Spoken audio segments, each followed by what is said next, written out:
Assalamu alaikum wa rahmatullah wa barakatuhu. Que la paix, la miséricorde et la baraka d'Allah soient sur vous et nous. Louange à Allah subhanahu wa ta'ala, créateur et seigneur des mondes et de ce qu'ils contiennent. Et paix soit sur son messager, le noble prophète Mohammed sallallahu alayhi wa sallam. Bienvenue à chacune et à chacun, à toutes et à tous, sur cette nouvelle édition de votre émission.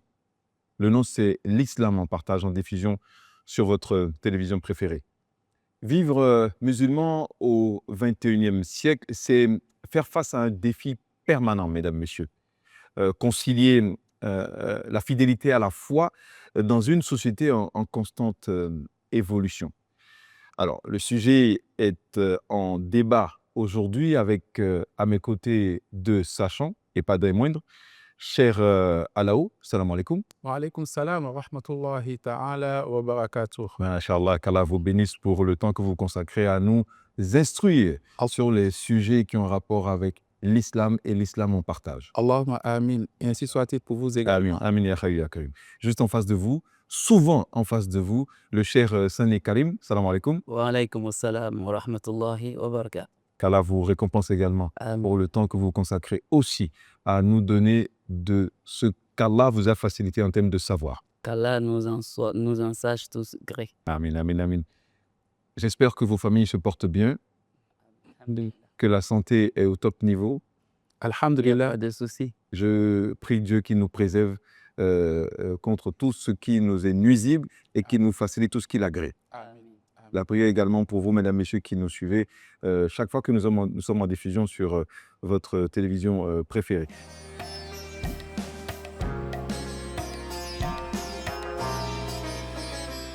Défi du musulman dans la société contemporaine. Dit comme ça, c'est bien énoncé, Bien sûr. mais à appréhender, c'est pas évident. C'est bon. Vous savez, lorsqu'on est Cher Alao. lorsqu'on est dans un monde où on parle de civilisation, mondialisation, globalisation, émancipation, etc., et avec la perte des valeurs morales que nous vivons actuellement, c'est tout normal que l'on puisse se poser la question de savoir dans tout cela où se situe le musulman. Et là, ce thème vient au bon point afin que surtout la jeunesse musulmane puisse savoir comment faire dans une société où il y a la dépravation des mœurs, il y a tout. Tout est remis en cause, tout. Absolument tout. Oui. Les normes changent selon des préférences qui n'ont pas de fondement, qui n'ont pas de principe et imposent à tout un chacun, déjà, quelle que soit la religion, de se remettre en cause Oui. et de trouver toujours la force de rester fidèle à des principes qui ont toujours fait sens, n'est-ce pas? Défi du musulman dans la société contemporaine. Pour vous, les mots-clés, ce seraient lesquels? Et déjà, nous avons deux mots-clés. Bon, le musulman, il est au centre. Oui. Et les défis. Ensuite, la société contemporaine. C'est-à-dire le mot contemporain, c'est déterminant. Ça nous situe dans le temps. Mais déjà par rapport à ça, il faut... Moi, Cher Sani Karim. Oui, moi, je vais beaucoup plus m'inscrire dans une approche plus holistique, plus globale, en ce sens que la vie du musulman est un test. Un test. C'est un test, Une c'est un évaluation. examen. D'accord. Un examen, une suite une succession d'épreuves, de tests, D'accord, très bien. face à ce que lui-même il a professé comme étant donc sa foi, face à ce qu'il a professé comme étant donc sa foi. Et donc, sans tenir surtout compte du temps, depuis le début de l'humanité jusqu'à la fin des temps, la vie de l'être humain qui a professé sa foi en tant que musulman, en tant que quelqu'un qui est soumis à la volonté d'Allah, de Dieu, eh bien, est testé par rapport à ce qu'il a dit. C'est pourquoi Allah nous dit « Ahasiban nasu an yutraku an yakulu amanna wa hum la yuftanun » Les gens pensent-ils que nous les laisserons dire « Nous sommes croyants, nous sommes des soumis à Allah subhanahu wa ta'ala » sans les mettre à l'épreuve. Et donc, chaque jour, quel que soit qu'il y ait défi ou qu'il n'y ait pas de défi, il y a toujours un défi. Très bien. OK. Puisque pour vous, et je l'entends, et vous aussi je crois, ce n'est pas anormal qu'il y ait des défis à affronter dans la société, qu'elle soit d'hier, d'aujourd'hui ou de demain, on va essayer de les étudier. Non. Quels sont les défis, les principaux défis que rencontrent le musulman, les musulmans dans la société contemporaine dans laquelle nous vivons? Déjà, quand nous observons, et nous allons contextualiser Oui. et recentrer l'objectif.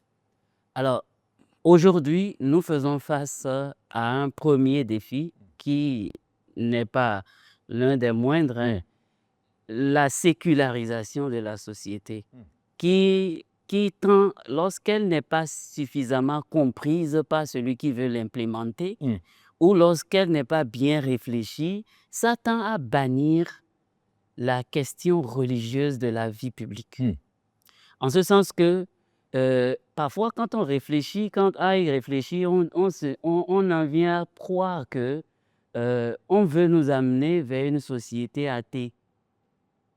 Or, même l'athée, il croit en quelque chose, c'est-à-dire il croit que quelque chose n'existe pas. Il croit que Dieu ou quelque chose n'existe pas. Donc, il a toujours une croyance. Donc, l'être humain, naturellement, est un croyant.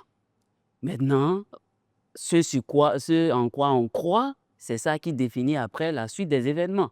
Donc, la sécularisation... Vous êtes très pédagogue, comme vous l'expliquez, mais on n'a pas beaucoup de temps. Absolument. Donc, on va le faire court. On va le faire très court. Alors, nous avons parlé de la sécularisation. Ensuite, nous allons parler de... Vous voyez, il y a cet aspect de la tentation morale. Les tentations morales à travers les médias, à travers les réseaux sociaux, à travers la mode, à travers tout ce que nous avons aujourd'hui qui est de la technologie. Et ça fait de la propagande, ça fait de la publicité et qui tente vraiment la morale. Et enfin, un troisième et dernier point que nous avons là, c'est la pression sociale. La pression sociale qui est là et qui fait qu'on est sous pression. Que vous soyez croyant, tenace, fidèle à vos principes, il y a toujours la pression qui vient de la tentation, qui vient des tenants de la société séculaire, qui vous disent « mais vous ne devez pas faire ceci ». Et il y a de la législation par-ci, par-là, qui ne tient pas compte de souvent cette manière hétérogène de la société d'être et qui ne tient pas compte de tout ça et qui légifère et qui met sous pression ces individus, ces membres de la société-là qui veulent vraiment, qui n'ont rien demandé que de vivre simplement leur foi et de faire partie d'une société qui les reconnaît et qui le reconnaissent. Donc, la sécularisation, la tentation morale et enfin la pression sociale. Le cher Sané Karim a-t-il fait le tour de la question ou y a-t-il une question qui vous préoccupe particulièrement, cher là-haut? Oui, et je pense qu'il a fait une globalisation de la question. Dans la mondialisation? Ouais, dans la mondialisation, bien sûr. Je vais peut-être aller un peu plus en détail Allez-y. pour dire le premier défi important du musulman, c'est le défi de sa foi. Il faut que dans tout cela, dans toute cette salade, qu'il puisse être ferme dans sa foi et savoir que, quel qu'en soit ce qui se passe, je ne peux que mourir musulman. Allah dit, « Ya ayyuhalladhina amanu, ô vous qui avez cru, ittaqullaha, créez Allah, haqqa tuqatihi, d'une crainte véritable. Wala tamutunna illa wa antum muslimun. Ne mourrez qu'en étant totalement musulman, soumis à Allah subhanahu wa ta'ala. Et la mort, elle est derrière nous chaque jour. À côté? À côté, ce n'est pas par ordre d'arrivée. Non. Ce n'est pas question de il est malade, il est... Non. Ce n'est pas une question d'âge. Non. Ce qui fait que le musulman doit savoir que dans tout cela, je dois garder ma foi, je dois être ferme et je dois faire l'effort d'adorer Dieu au jour le jour de manière constante. Et le second défi important, c'est le défi identitaire.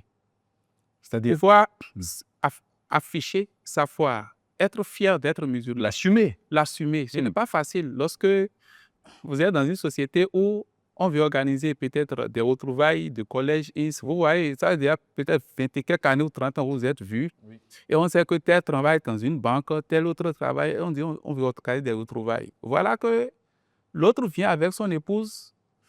Et son épouse est en mini-jupe, peut-être transparente, et, qui est encore déchirée derrière. Lui, il vient avec son épouse. Ils ont le droit, de toute façon. Ils ont le droit. Oui, Mais le musulman ne doit pas avoir honte que sa femme vienne étant voilée. c'est ça. Il faut qu'il puisse montrer que ma femme, tu t'habilles comme tu veux. Elle a aussi le droit de s'habiller islamiquement, d'être voilée. Et la femme a aussi le droit d'assumer sa tenue musulmane, même si toutes ses copines ou ses sœurs veulent suivre la mode. C'est ça. C'est bien ça. C'est ça. Mm. Et lorsque vous êtes là en train de festoyer, etc., qu'il est l'heure de la prière, le musulman doit en toute fierté dire, je viens, il est l'heure de la prière, je m'excuse quelques minutes là, je vais faire la prière, revenir. Et si au moment de la nourriture, on fait sortir de l'alcool, etc., c'est avec fierté qu'il puisse dire, non merci, moi je ne consomme pas l'alcool. C'est aussi simple que bonjour. C'est ça. Et lorsque vous le faites, vous êtes valorisé. C'est ça. Le troisième défi important, et tel qu'il a dit, c'est le défi moral. Oui. Parce que dans tout cela, les autres font ce qu'ils veulent. On rappelle les deux premiers. La foi, La foi, l'identité l'identité en tant que musulman, en tant que musulman hein, et le défi moral. moral. Il faut que dans tout ça, qu'ils sachent que moi, je n'ai pas le droit de mentir. Je n'ai pas le droit de voler. Je n'ai pas le droit de commettre l'adultère. Ça peut être ce que font tous ses camarades. Mais lui, il doit rester intègre. Il ne doit pas, parce que c'est ce que font les autres, que lui-même aille vers cela. Et un autre défi important, c'est le défi économique.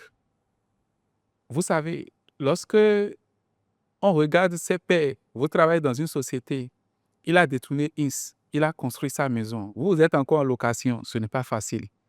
Ce n'est pas facile, mais vous avez le devoir de rester constant, que vous ne devez pas détourner. Même si vous voulez réussir dans votre vie, vous empruntez des voies halal, des voies licites. Ce n'est pas parce que tout le monde penche vers le vol pour pouvoir s'enrichir, ce n'est pas parce que tout le monde va vers l'usure pour pouvoir s'enrichir que le musulman aussi va se dire, puisque moi-même je veux vivre riche, moi je vais conduire un bon véhicule. Tu as le droit de conduire, mais en travaillant de manière licite, en gagnant ta vie de manière licite. Cher Sani Karim, vous me permettez, hein, Oui, oui. dans une société qui promeut plus le haram, alors que nous devons assumer notre attachement au halal, comment l'islam traite de la question de l'intégration dans une société contemporaine? Non, et l'intégration, que ce soit dans notre société africaine ou que ce soit dans les autres sociétés, que ce soit occidentales ou asiatiques, une fois que vous vivez dans une société séculaire, parce que le problème se trouve là, quand il s'agit, lorsque nous avons en face de nous une société qui est, disons, à 100% musulmane, il y a pas de problème, il n'y a pas de problème tant que ça. Mais lorsque vous venez à cohabiter avec des personnes appartenant à d'autres confessions religieuses, alors là, commence déjà à entrer en jeu un certain nombre de considérations. Alors, intégration. Souvent ailleurs, le problème auquel les musulmans font face, c'est que on trouve qu'ils ne sont pas suffisamment intégrés parce qu'ils tiennent bon à leur identité, telle Ça. qu'on vient de l'évoquer. Ils tiennent bon. Et donc, il faut, pour eux, s'intégrer en viendrait à dire s'assimiler. Non. Une intégration ne veut pas signifier de l'assimilation, parce que toute assimilation deviendrait ou nous conduirait à une aliénation de soi. Et Ça, c'est un gros on problème. est tous conscients que s'aliéner est de l'indignité. C'est ça. Quand on s'aliène, on devient indigne de son origine et puis de soi-même. Donc, on devrait quand même, tout tenant de ce qu'est la législation, de ce qu'est tous ceux qui peuvent essayer de définir ce que c'est que l'intégration sociale, c'est qu'il faut qu'on permette déjà une certaine tolérance, une certaine cohabitation entre toutes les confessions qui vivent et qui appartiennent au territoire en question. Et donc, chacun trouve son espace et que chacun ne soit pas amené à se trouver amputé d'une partie de lui pour, soi-disant, appartenir à la société, à la communauté. La communauté devrait nous combler et non nous amputer et non nous mutiler et qu'on en vienne à être dedans intégré mais handicapé. Il n'y a aucun épanouissement. Là, une société qui protège ses citoyens doit permettre à ces citoyens-là, doit servir de tremplin, ça doit servir d'opportunité pour que ces citoyens puissent se retrouver dans un cadre d'épanouissement et non dans un cadre où ils sont psychologiquement violentés, où ils sont spirituellement mutilés, ou handicapés. Et ce n'est pas l'idéal en réalité. Donc, pas d'assimilation pour s'intégrer. Très bien. Alors, dans un espace où prévalent des règles et des lois, des principes propres au territoire occupé par le musulman, et avec le désir du musulman d'être attaché à sa foi et aux principes de sa foi, cher frère, cher Alaou, comment instaurer le dialogue entre le musulman et le non-musulman dans cette société contemporaine?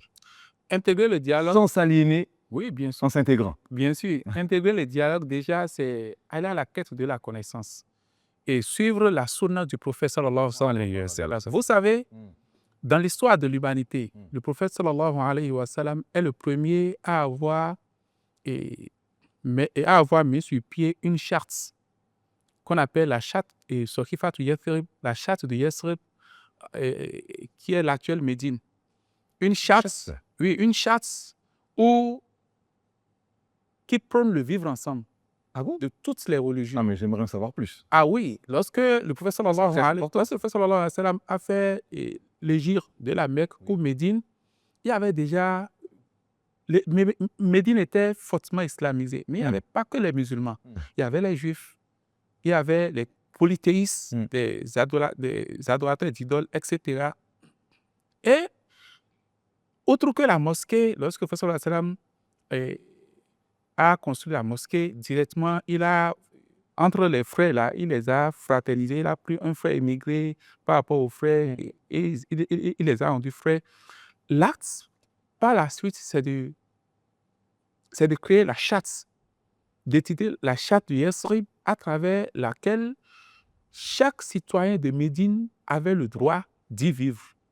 Quelle que soit ta confession religieuse, tu as la liberté de culte, la liberté d'expression, tant que tu respectes le droit de l'autre. Tant que tu respectes le droit de l'autre, personne ne peut te contraindre à faire et à adorer ce que tu ne veux pas. Tu as la liberté. Et si tu décides de te convertir, tu es la bienvenue. Dans le cas contraire, on te respecte. Et si quelqu'un veut t'attaquer sur les territoires, malgré que tu n'es pas musulman, les musulmans qui sont dans les environs ont le devoir de te protéger contre l'ennemi. Et c'est ça, c'est une règle que le prophète sallallahu alayhi wa sallam a adoptée. Ce sont des articles bien définis. Ah, mais il faut que ensemble, on retrouve cette charte et qu'on l'enseigne à nouveau. Ce n'est pas perdu. Même si vous avez sur les lettres, vous mettez la charte de Médine, c'est là. Et le fait, c'est le premier à avoir prôné le vivre ensemble entre les religions. C'est le tout premier de l'histoire de l'humanité. Inch'Allah. Et comme cela, chacun affiche son identité. Vous savez, lorsqu'on parle de l'islam, l'islam est basé...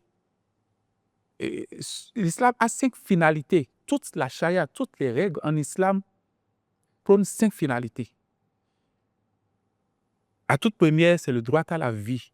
Quelle qu'en soit la situation, on doit préserver la vie humaine. La vie humaine, elle est sacrée. Rien ne doit la toucher.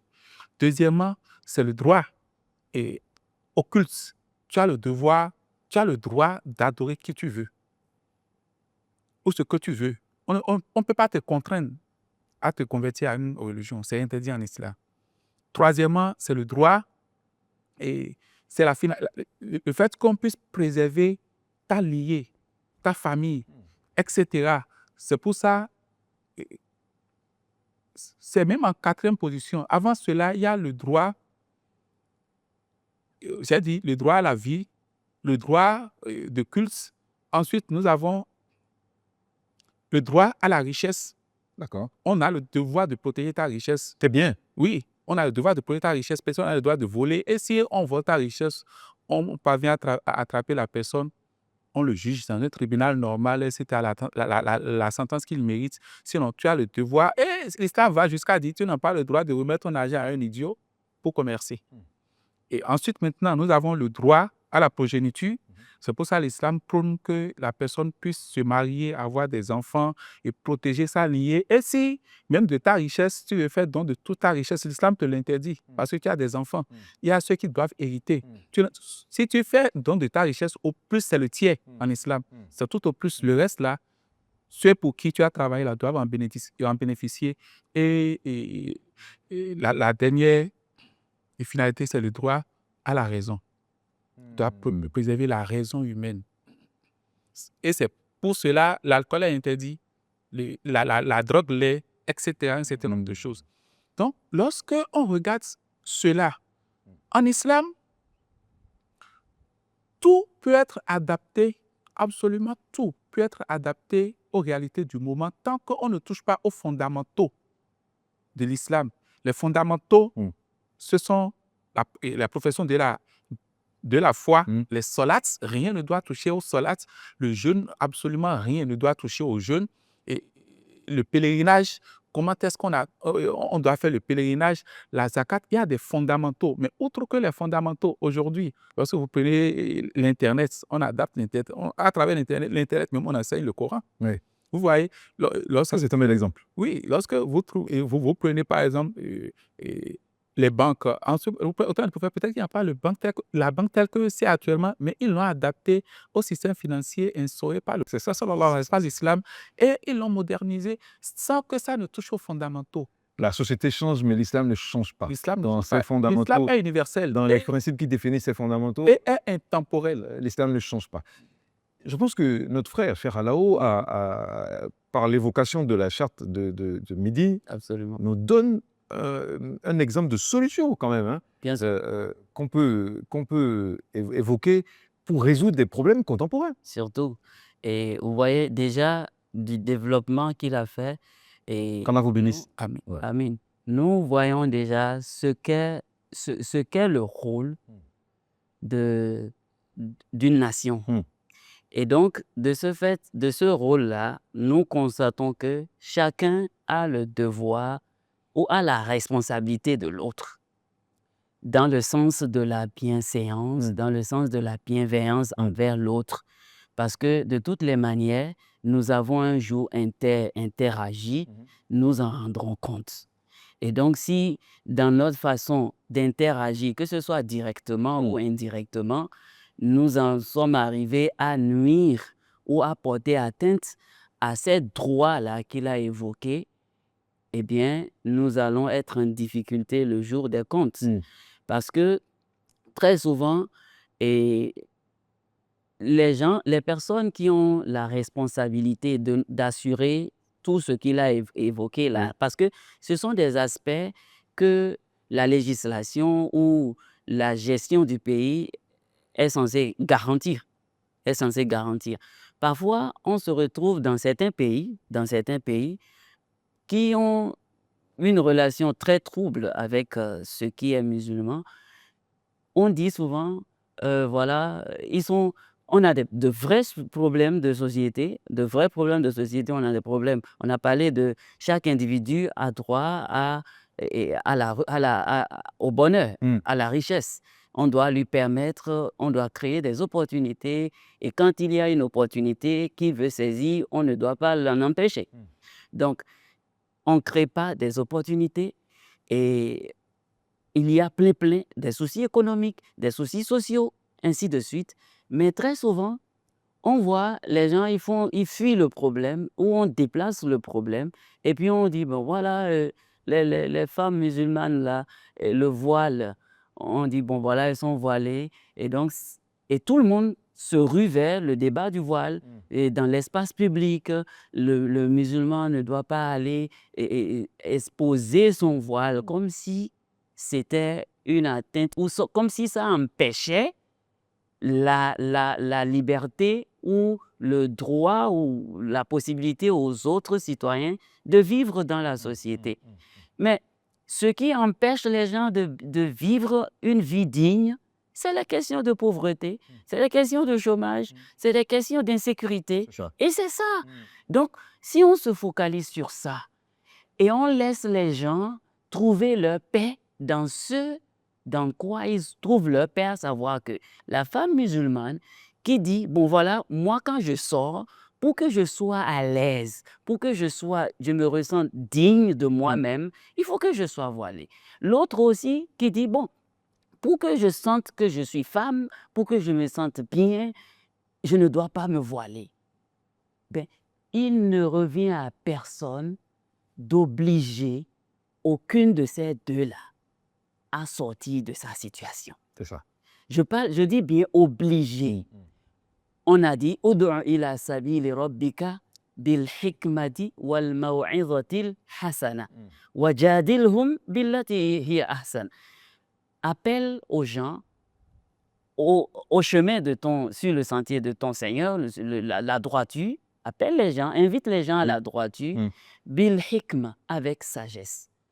Wajadilhum billati hiya ahsan, et discute avec eux. Donc, on est dans les idées, on est dans le débat, on n'est pas dans la confrontation, on n'est pas dans la violence législative où on dit, bon voilà, il y a une loi, vous ne devrez plus faire ceci, on a voté la loi et puis voilà. Et puis, le musulman qui vit dans une société comme ça, il se retrouve refuser tout. Et puis de là, la frustration naît et ça n'est pas vraiment sain comme environnement. Alors, je précise que ce n'est pas un débat de religion que nous faisons, Non. mais c'est un débat ouvert sur la société Absolument. contemporaine, Absolument. dans laquelle il y a bien des musulmans et des non-musulmans qui doivent vivre en paix et en harmonie. Absolument. Et c'est pour cela que nous rappelons comment l'islam, dans ses principes, dans ses fondamentaux, le permettent. Bien sûr. C'est bien ça. Bien sûr, absolument. Avec la foi qui éclaire la raison, Bien sûr. et la spiritualité qui inspire les actions. Bien sûr. C'est bien ça. Absolument. Donc, quand le musulman, en relation avec les autres, par exemple, le musulman ne peut pas voir les autres parce qu'ils ne sont pas comme lui ou ils ne se présentent pas comme lui, les qualifier de, voici, des mécréants là, avec une tendance, Avec une arrogance. avec une arrogance. Non, parce que celui qui est aujourd'hui de l'autre côté peut se retrouver demain du côté où tu te retrouves. Et si tu n'es pas juste envers la personne, du fait que tu le méprises parce qu'il croit autrement que toi, ça pourrait devenir un péché parce que on dit wala tasubbu alladhina yad'una min dunillahi fayasubbu Allah adwan bighayri ilm. Et ceux qui adorent autre chose que vous là, avec qui vous vivez dans le même milieu, dans le même endroit, dans le même pays, alors n'injuriez pas, ne proférez pas des propos désobligeants envers ce en quoi ils croient ou envers eux-mêmes à cause de leurs croyances, de peur qu'ils ouvrent par colère ou par vengeance ou par repli. Ce sera votre faute. Absolument. Et qu'ils injurient également ce que vous adorez. Et donc, vous en récolterez, vous qui aviez initié cette altercation, vous en récolteriez l'entière conséquence et responsabilité. Qu'Allah vous bénisse, cher Sénécal. Alors, pour résumer, je pense que je vais m'inspirer de votre propos tout à l'heure, c'est-à-dire 2 points, c'est-à-dire préserver la foi en tant que musulman et assumer son identité musulmane dans une société, quelle qu'elle soit, qui évolue tant bien que mal et qui n'oblige personne à altérer ses convictions au point de faire des compromissions. Bien sûr. Donc le débat était relatif. Non, on a plus le temps. Juste- On a plus le temps. 3 secondes. S'il vous plaît. Juste 3 secondes. 3 C'est bon, secondes. 3 secondes. Non, je vous en supplie, chers frères. Le débat était sur les défis du musulman donc dans une société contemporaine. Je sais que le débat se poursuit chez vous à la maison et nous aussi, d'ailleurs, on va le poursuivre en off, dans les coulisses. Nous espérons vraiment que vous avez pris du plaisir en notre compagnie. C'était avec cher Alao, à ma droite, et cher Sani Karim, Mashallah, tabarakallah, qu'Allah vous bénisse et vous facilite, nous facilite d'autres rendez-vous encore plus passionnants, toujours autour de l'islam que nous voulons en partage ici et partout ailleurs, mesdames, messieurs. Dans l'espoir de vous retrouver bientôt, biiznillah, bifadlillah. Assalamu alaikum wa rahmatullahi wa barakatuhu. Wa alaykum assalam wa rahmatullahi wa barakatuh.